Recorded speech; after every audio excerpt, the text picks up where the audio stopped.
Star Trek themed SMAC. What do you need to know? First of all, you want to use the 7 factions in combination.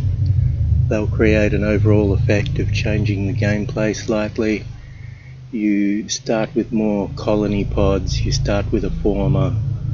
The tech progress is roughly 10% faster, and you deal with less drones with these factions overall.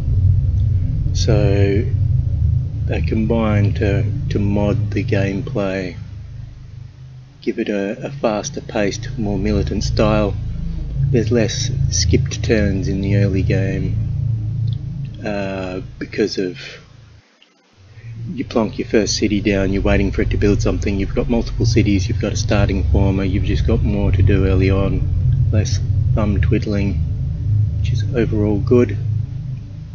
Starting with the 2 AI controlled factions that you don't get to grips with yourself, you've got the Tholians boiling quietly in the corner.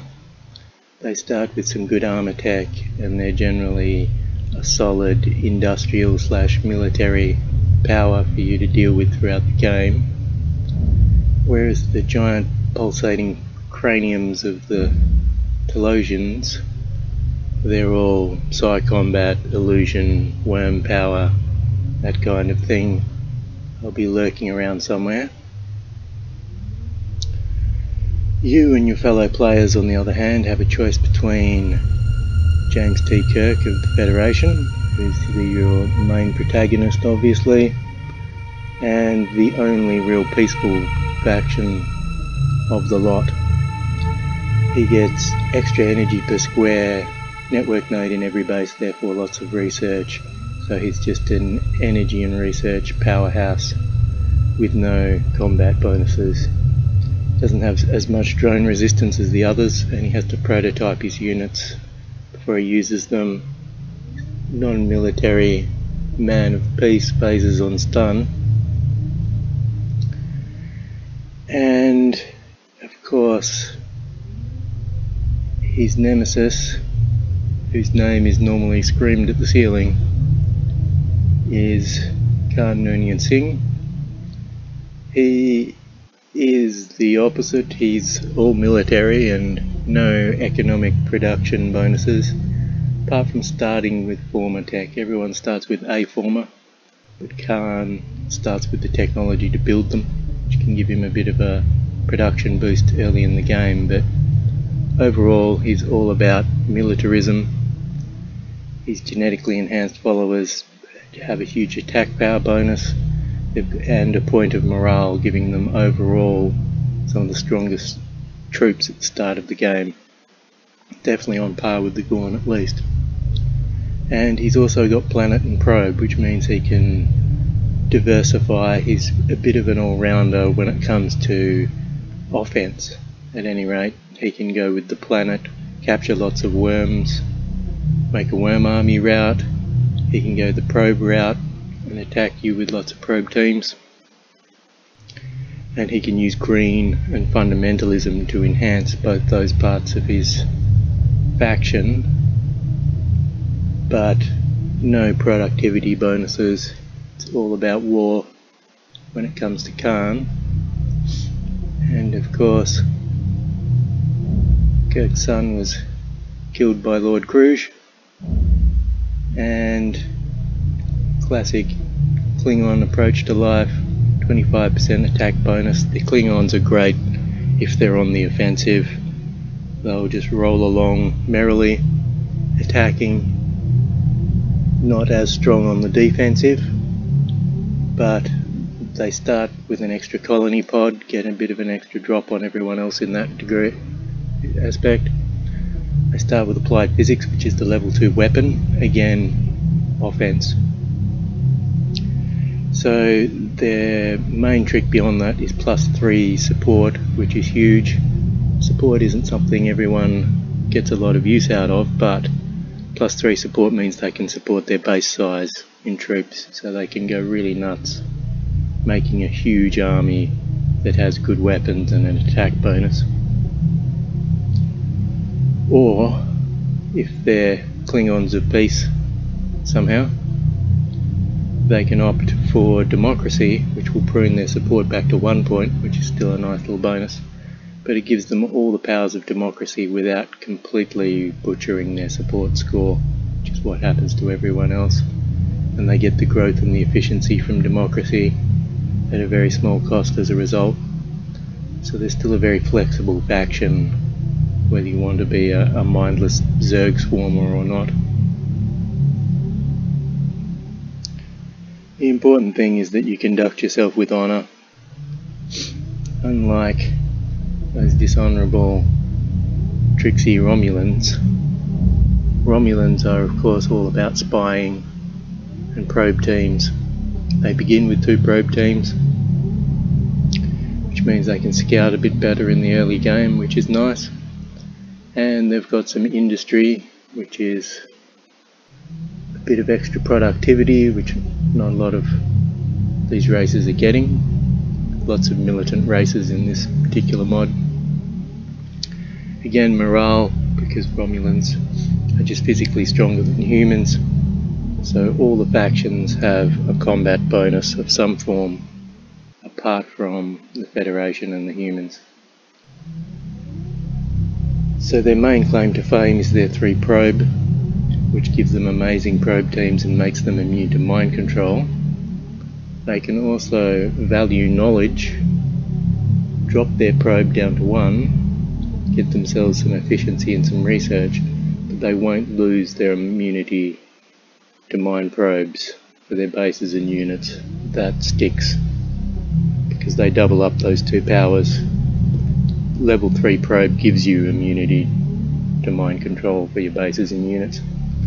But in the Romulans' case, they can sacrifice that level 3 probe and still keep that ability. It's just a universal Romulan ability. You can't fool a Romulan. They've just been dealing with spies for too long.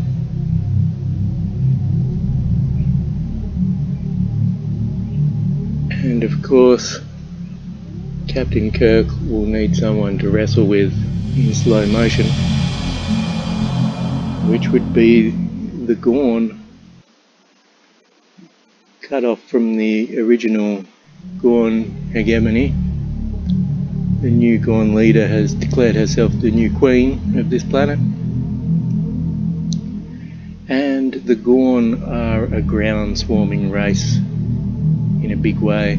They get a command centre in every base, which makes them very strong at the start. Their ground troops have fundamental XP levels thanks to that. Hab complex in every base, again very powerful. More mid-term, their cities just become giant. Support and planet, support's back again. A lot of these factions have support. It's a very useful one. You can use it as a buffer against the penalties of democracy, or you can use police state to make your support even higher. So support sort of gives meaning to the choice between police state and democracy in a tactical sense. Police state enhances support, gives you a huge army. Democracy sacrifices support and prevents that, but gives you other nice bonuses.